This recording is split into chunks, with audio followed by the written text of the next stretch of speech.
Welcome. This is Nevada Trails, and my name is Dennis Oliver. I'm the Public Information Officer for the Tahoe Regional Planning Agency, and I've been a guest here on numerous occasions with the host, the regular host, who is Michael Smith. I have somebody with me. Her name is Jackie Chandler.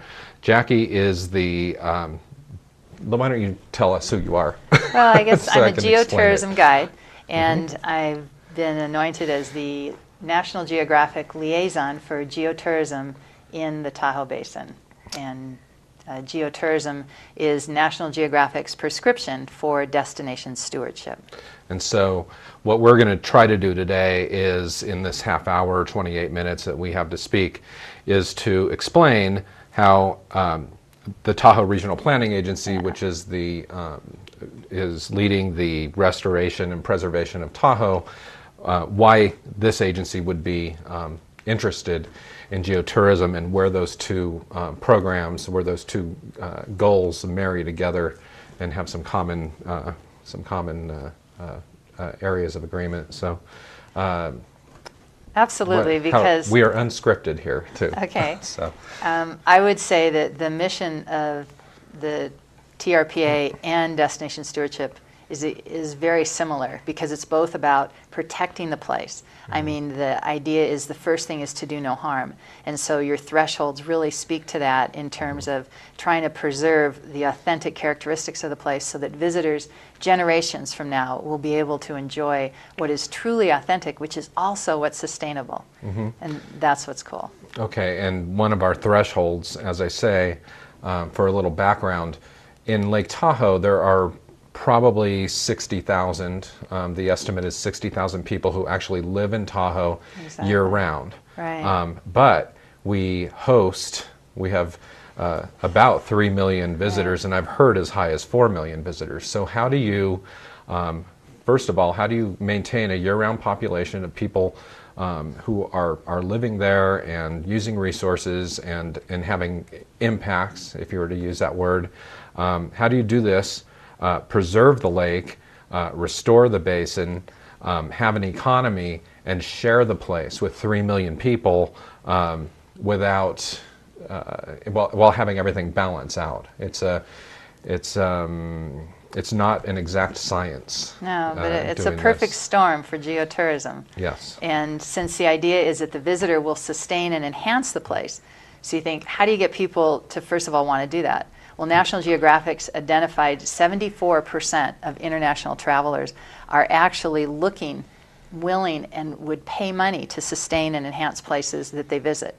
Like, you remember the movie City Slickers with Billy Crystal? Yeah. He paid big money to go be a part of the tradition, the heritage, the culture of the land of the cowboy. He wanted to be a cowboy, get on and ride and herd that cattle. He paid for that experience, and in the process, he became a steward by understanding what it meant. So you think about the 60,000 residents in Tahoe hosting visitors in a way that helps them herd our cattle, restore our creeks, be a part of putting wildflowers back, restoring lands, getting that high touch on the trails, on their bikes, in kayaks, things that are high touch but low impact, and hosting that in the way that they feel welcomed, they feel part of the local culture and experience, and part of the lake. That's what people are coming here for. That's the story that resonates. It captures their heart like it captures our hearts as residents, because we're here all the time. And if we model that in the way we landscape, develop, transport ourselves around, then the visitor says, I see, I've entered this temple of Tahoe, and this is how I need to act. So that's what, we have a heightened responsibility in that way. I like this concept of entering a temple, because one of the things that we're working on at TRPA, that if you think about it, we don't have this in Tahoe, is our gateway signage, where, no, really, welcome, I mean, where as you drive, as you enter the watershed on one of the major highways, you will see a sign that says something like "Entering the Lake Tahoe Watershed," or something to that effect. I don't know what the words are going to be, but the same kind of sensation you get when you enter a national park, where the gateway signage tells you you're now in this special place or highly or protected, this place with a protected status and whatnot, and so maybe you do slip your shoes off. That's the idea. Metaphorically, we do want people to take off their shoes. Yeah. So we have to model that as residents. That's very cool. They're working on science. Yeah. You're right. So there isn't much we of are a working clue. on that. We are that is in the design phase now. So that's one thing that TRPA is doing, where this concept of sustainable tourism matches up to this goal. Another is that Lake Tahoe Tahoe TRPA has the land use authority for the whole basin, and this is 5 counties and 1 incorporated city, 2 states. 75% of the land is Forest Service. 13%, only 13% of the land is privately owned, privately held, and much of that, maybe 3,000, 4,000 private lots are already developed. This is of 40,000. Really?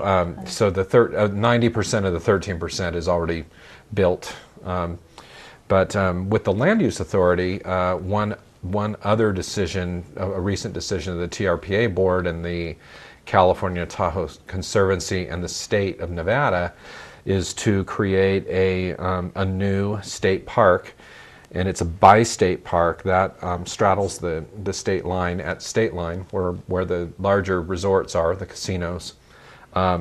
This Van Sickle State Park is situated in such a way where as conceived, as conceptualized, the visitor would be able to walk out of their hotel room in this high density, very compact area, tourist center, cross the street, enter a state park, go up a system of trails, and find their way all the way to the Tahoe Rim Trail without ever getting in a car. So you're staying at a resort. You may be interested in gaming. You may be interested in water skiing or some kind of winter sports or what have you. And yet you're just adjacent to the outdoors. You can walk right into the forest. Okay, now that's hosting stewardship. That's getting people right out to experience what they can't get at home. And you get them right from their hotel on the trail. And then you want to think about also the lodging facilities. The Embassy Suites recently got the Green Lodging Award, and 968 Park Hotel are the only 2 in Tahoe that have a sustainability, high energy, green award. And you'd think Tahoe would be modeling this like crazy, so there's an advantage to take redevelopment projects like the one happening on the North Shore. Where I live, the Biltmore Hotel has just been, that would never have been built today. It's so badly designed for what our best thinking was in 1940. Right. The sustainable practices. Tahoe is the perfect backdrop for green building, sustainable practices, carbon neutral environments, and so on. And there's discussion around Tahoe, around people who Sierra Nevada College, which has a LEED Platinum. Their science center is a LEED Platinum building. We have a lot of this discussion happening in Tahoe now, and I think it's a real opportunity because as green technologies move more forward and become more accessible and become part of our everyday way of doing things, because of climate change, companies will want to, or they should want to, come to Tahoe to show off their products. And so, Embassy Suites is a retrofit, but you talk about the Biltmore, which is up in Crystal Bay. Many people don't realize that most of the building in Tahoe that happened, the 90% build out on the 13% of private land, that all happened before, leading up to and in the years ensuing 50s. After the 1960 Winter Olympics. And back then, before TRPA existed, we didn't know any better. We were building, fast.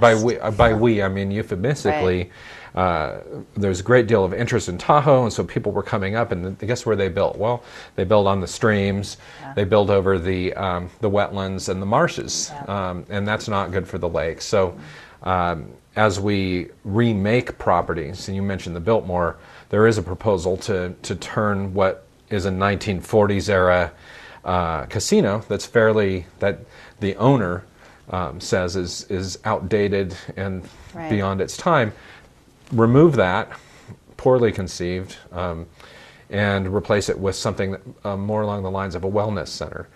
There you go. Gaming is declining. These properties that were centered around gaming were developed in a way that was not environmentally compatible.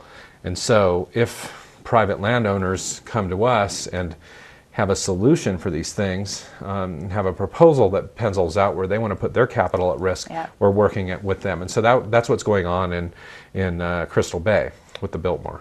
So that's a very good project because it'll showcase and model how you build inside a temple, how you can mitigate off the erosion and the damages to the lake. And they're going for the 100-year storm, so they're going to build something that's such a model of sustainability that it's stewardship in the building of it. It'll be a teachable moment all the way through to get it built. And then when people come there, they can learn about it. And he also wants to make it a hub for a destination stewardship experience by getting you on the trail through bikes and bus and boats that are all accessible without having to use your car.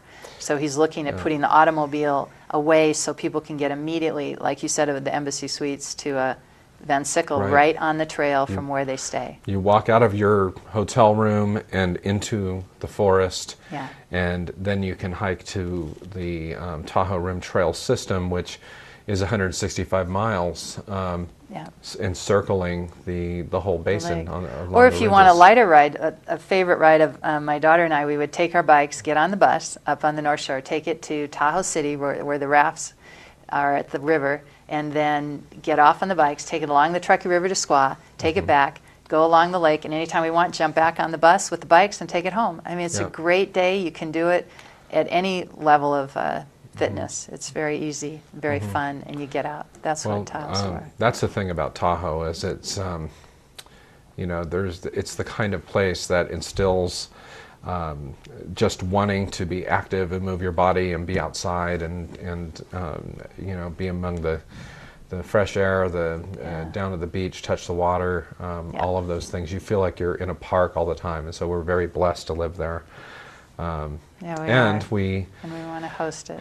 And you hear a lot of grumbling about tourists. I don't know why you would move to Tahoe and then complain about the tourists, because it's a tourist destination, but I think for the most part people understand that the economy hinges. We're a tourism-based economy. We depend on that, and to keep Tahoe healthy, we've got to be effective hosts. And so hopefully it's people fun are to host. Well, and hopefully people are not leaving. You hear these stories about people going to Paris and being treated. That's a huge stereotype, but being treated poorly by the by the locals. I would hate to ever hear of people in Tahoe getting a reputation for such a thing. So I don't think it'll happen. I think people understand that that's what our economy is wrapped up in. So in any case, we are here on the Nevada Trails Show. Michael Smith is normally the host, but he's in the control room. He let us take control of his studio. And we've got to take a quick break, and we'll be back shortly after this PSA. My name is Christina Keegan, and I'm Miss Nevada. Every 2 minutes, another American is sexually assaulted. The attack may last just moments, but the effects can last a lifetime. I would know. 4 years ago, I was sexually assaulted. But there is hope. If you or someone you know has been sexually assaulted, you are not alone. Help is just a phone call away through the National Sexual Assault Hotline at the number on your screen. You can join the fight against sexual violence by volunteering in your community. Log on to RAIN.org to learn how.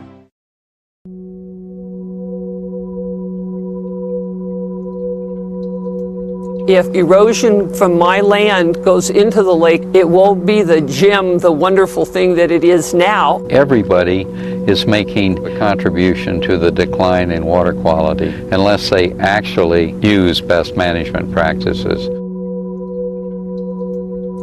I feel privileged to be able to live here, and this way we will all contribute to the clarity of the lake. Welcome back. I'm Dennis Oliver, and you are watching Nevada Trails. I'm the Public Information Officer for the Tahoe Regional Planning Agency, and with me is Jackie Chandler, who is National Geographic's designee for the Geotourism program that National Geographic has, which is getting on the ground running in Tahoe. Just for station identification type purposes, we didn't get a chance to do this. The Tahoe Regional Planning Agency is the land use authority and also leads the restoration efforts at Tahoe. And so that's a huge job covering 2 states, 5 counties, 1 incorporated city, all of the Forest Service lands, and we work with a lot of partners to try to, keep Tahoe, leave Tahoe better than we found it, I think is the long-range vision. Our website is www.trpa.org, and if you have questions about TRPA, you can send me an email at info@trpa.org. And then I know that you were involved in a program through the South Shore Chamber of Commerce, looking for so-called geotourism assets and getting the members of the public to sort of nominate what would be referred to as or what would qualify as a geotourism asset or a sustainable or an authentic asset. And so I thought you might want to take an opportunity to explain that and also tell people where they can find information about it. Okay, well, the steps to create a geotourism destination are to identify what in your destination could be an authentic asset that would fit the geotourism criteria, and then to develop the ones that might need some help, and then to sustain what you have and then promote them. Mm-hmm. So you talked about restoration, and that a lot of the focus is on restoration, and visitors like to be a part of that. Mm-hmm. And there's opportunities to let that be one of the assets that people put that on the menu, and then people will choose that. Mm-hmm. And so I did work with the team. We went into El Dorado County and we looked for exactly what would help a visitor have a higher touch and a lower impact. And one of the things we found was a Generation Green team. And these are kids and retired people, all ages, and they come up to Tahoe. This one couple we ran into, for 12 years they've been coming here. They get to put their trailer on a spot, and in return they go around and they restore projects, fix up areas, restore plant life, whatever it is, and then they bring in the young kids and they teach the young kids how to do it. And the one person I talked to who's a visitor who comes here, he said, I come here because someone put that trail down and I want to pay back and keep this going. Somebody put the trail for me, I want to put the trail for the next person. And so his fulfillment as a visitor is realized by being a part of that restoration, which we have a lot to do here. So there's one opportunity to change the menu so people will choose different things. The other thing that was very exciting in El Dorado County is how much food there is on the west side. Mm-hmm. There's 14 feet of topsoil, and while gold was discovered there, and that's what it's known for over in Coloma, I think the real gold today, when you talk about sustainability, is that 14 feet of topsoil that has 6 months of food. And wine, food, they have all vegetables. As a matter of fact, they have 25-mile dinners over there at some of the vineyards where they only serve food that's grown within 25 miles.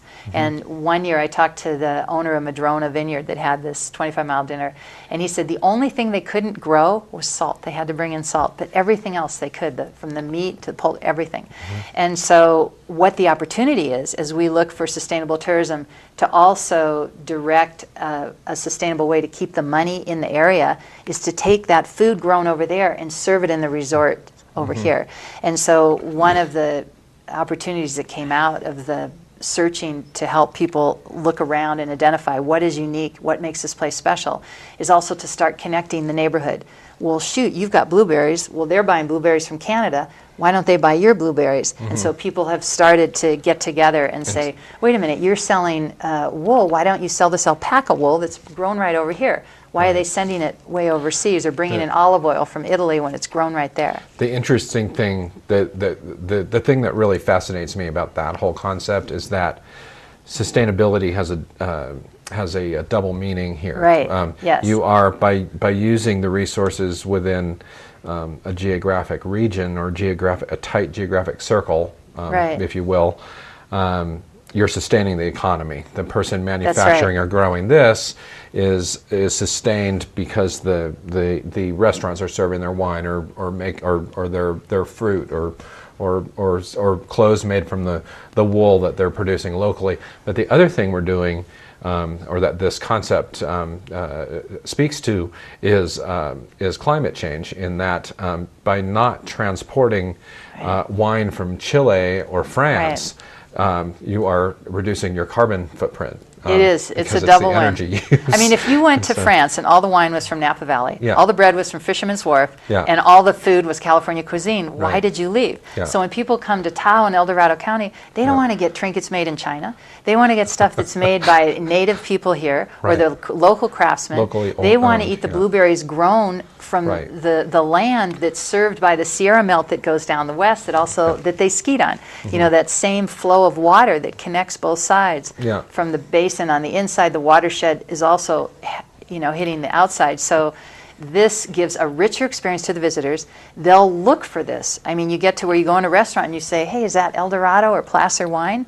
Because I live in Napa. I don't need Napa wine here. Right. So you're creating a richer menu for the visitor. They want to sustain and enhance it because it's part of their authentic experience. It enriches their story. They tell more people, hey, I stayed at a place that reduced the waste, that was conscientious, that had a wellness center.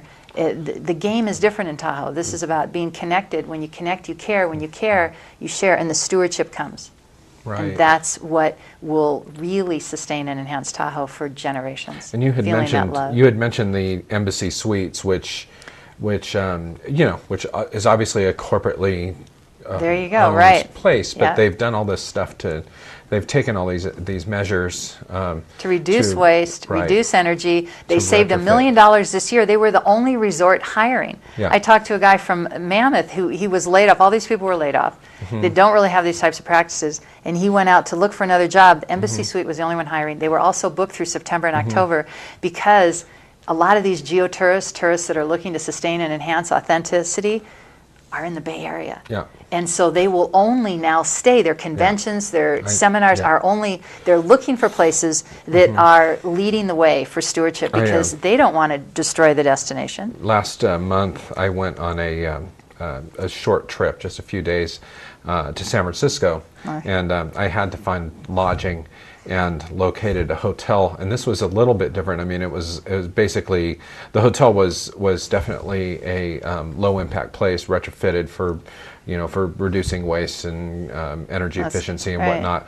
But it had a social consciousness theme to it, and so there were people who were doing work with nonprofits and maybe coming into the city to help poor people or whatever That's the cause right. might be. Give back. And the cause travelers know about this place, and so the place is just full of these people who are cause travelers. People appreciate but that. Interesting, and it was packed. The place was packed.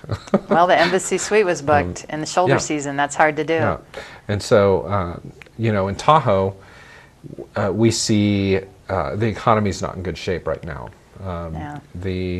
We hear about reservation, room. What do you call Declining. it? Reservations declining. Right. We hear about gaming revenues on the decline and whatnot, and yet, interestingly, the lift tickets, when there is snow, people are still skiing, and so the lift tickets are either staying flat or even climbing on certain weekends, certain parts. So that just kind of tells you that people are maybe still coming to Tahoe, but they're looking for the most economical way, whether they're skipping on the lodging or what have you. But That's right. the way that the effect that has on us is that without a strong economy that's vibrant and growing, you can't have restoration because you've got to pay for the restoration. So I kind of see these as two opportunities or two different pains that could answer each other, in that if you can attract a sustainable visitor who maybe has a higher touch, lower impact stay that's longer and spends more money, That's right. You Everybody can wins. fill the void, you can plug some of those holes, and then have a job base and a sustainable economy that will support restoration efforts.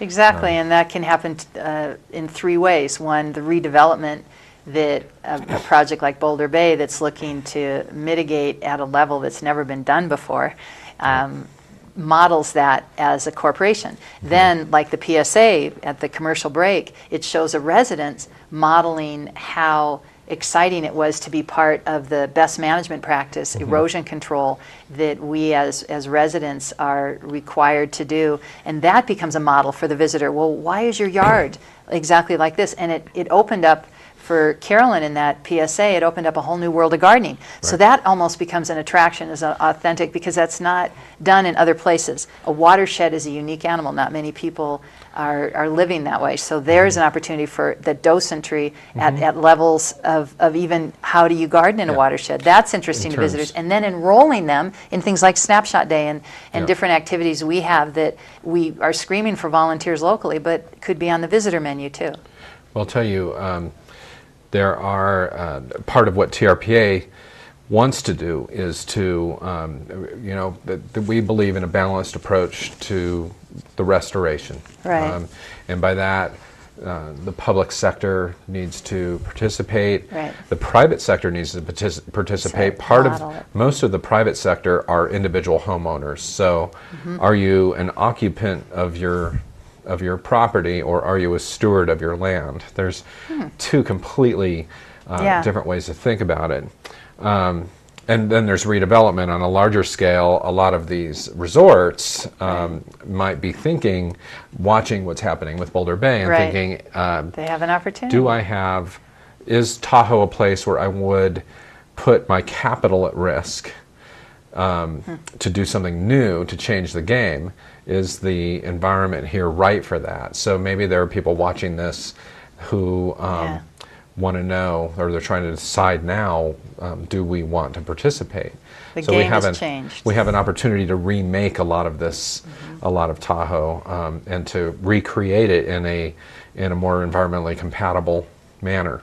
The way it would have been built if we'd have known better, 50 years ago and 60 years ago, before TRPA existed and before this emphasis was placed on taking care of Tahoe. Hey, our best thinking got us here. Yep. And That's Nevada's correct. always been a gaming state, but the game has changed. Well, it's now sustainable. Nevada economy was, centered around mining for a long time, and during that period of time, we, they came to Tahoe and clear-cut 2/3 of the forest, and when gaming became the mainstay, they built on the streams and the marshes and the meadows. And so, if we can focus the economy on something else, maybe we'll get it right this time. Those two things didn't work. It's never too late. So, well, we have just a couple of seconds left here, so I want to close the show with this. Now, what did you mention your website? Yeah, no, I didn't. Yeah. And I would invite people to go to Sierra Nevada Geotourism.org and nominate an asset, a docent, an activity, an event, a place that you think will help visitors feel the love you feel, so that we can build stewardship, destination stewardship right here. And information about TRPA, as always, is at www.trpa.org. That's it. Thanks for watching.